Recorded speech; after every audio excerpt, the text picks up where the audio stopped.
ต่อจากพิชิตจังสอสื่อป้าเพอจังสังต้นชายหลัวของห้อยเป้ของพันเมปอีจีปังจังสำหรับต่อสอเตียต้องชิโรสอที่ตัก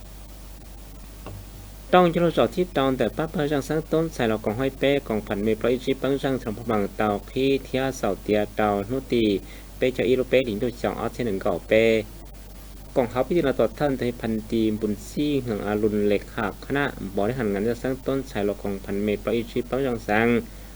เมื่อพันตีเอาคมซีริป้าพันเลขาหน่วยพักตัวแทนกันเมืองของห้อยเป้เมื่อจะเลขาหรือเลขาถ้าตอนสมัยสิ่งสร้างต้นสารเราต้นกองอย่าทอนทอ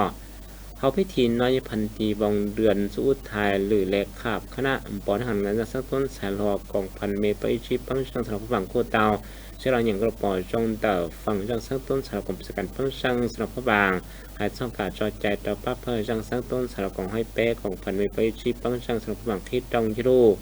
ส่วนแต่ยังห้อยเอกวงศึกจันซิลีเลขาหน่วยยังสร้างต้นสายหลวกกองห้อยเป้ผู้เต่าเฉลชดชาวช่องหายช่องการจัดเจ้าการตั้งชาวปฏิบัติต้องหรือยังสร้างต้นสายหลวกวันตัวสู่ยอดเต่ายาทะลอวันตัวสู่ยอดเต่ายาทะลอคณะหน่วยยังสร้างต้นสายหลวกสมัยสิกุเต่าจนเสียเต่าการตั้งชาวปฏิบัติข้อแข่งขันพร้อมบุกเต่าช่างสร้างต้นสายหลวกเต่าจอเต่าจนเสียเต่าการตั้งชาวปฏิบัติโดยเป้าเท่าหรือล่อหนึ่งก่อต่อเพียรสื่นเต่าคณะพระสงฆ์เปิดเตจเต่าจอเต่าตะวัดเราพักพยังสังต้นสารโมสเกตต่อต้องคาเชียชอบกักเกี่ยวกับเปล่าเขาได้เฉลิมเรียบแบบพักเกจริชอนแต่รัฐชิดข้อหาดัดสยามสมุทรชีสองเทียตั้งจากปฏิบัติหมู่โดยเจ้าใจนเตอร์กองทัพเตาจอตาโอเคโนโกตมุกาตะเคอเตาเจ้ากันเมืองสโลกาตั้งจามุกโรชิลุจวยจ่องทุโชเตชาที่เขาจุนเสียเตากะหาดัดสยามสมุทรชีช่องปั๊บเพอจังสังต้นสารของให้เป๊ะมาเสมอสิ่งสังต้นใส่รถท่านทอที่เขาเปล่าทั้งปนเนี่ยจะอีลังวันตัวสูงยอดเตาจันทร์พุทธเตากล่องเตากาเติร์ท่าโชเกียคูนเตอร์ฟังยังสังต้นไฮโรแสงท่านทออีปวดหนึ่งเก่าเช่าเขาเปล่าปวดหนึ่งเก่าท่าช่อแต่ด้าช่อนแต่ปั๊บเพอย้อนอีปวดอีเจ้าเช่าเขาเตาเชียหนึ่งเก่าแต่ด้าช่อป้าหญิงหนึ่งตู้จอสื่อย่อชาเจ้าชี้เช่าเขาเอาปวดหนึ่งเก่าชี้ท่าช่อชอกูเตาจนเสียเตาเขากายูเชีย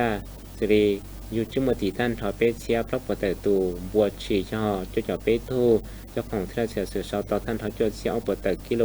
ชีเต้าเนี่ยที่รันแต่กับมุตของเทเลเสียสื่อยูเชียซูยอเตาอ้อปวดหนึ่งก็อีลันแต่กี้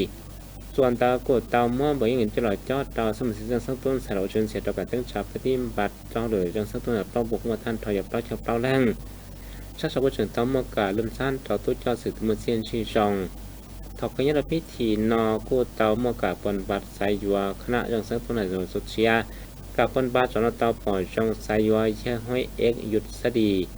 มณีจันโลโอเลขาหน่วยยังสักต้นสายหลอเตาปล่อยจงไซยัวยังห้อยเอ็กวงศึกจันสิริหล่อโอหรือเลขาเตาสายยัวยังห้อยโถส้มสักเกี่ยวอารมณ์หล่อว่าคณะจังสักต้นสายหลว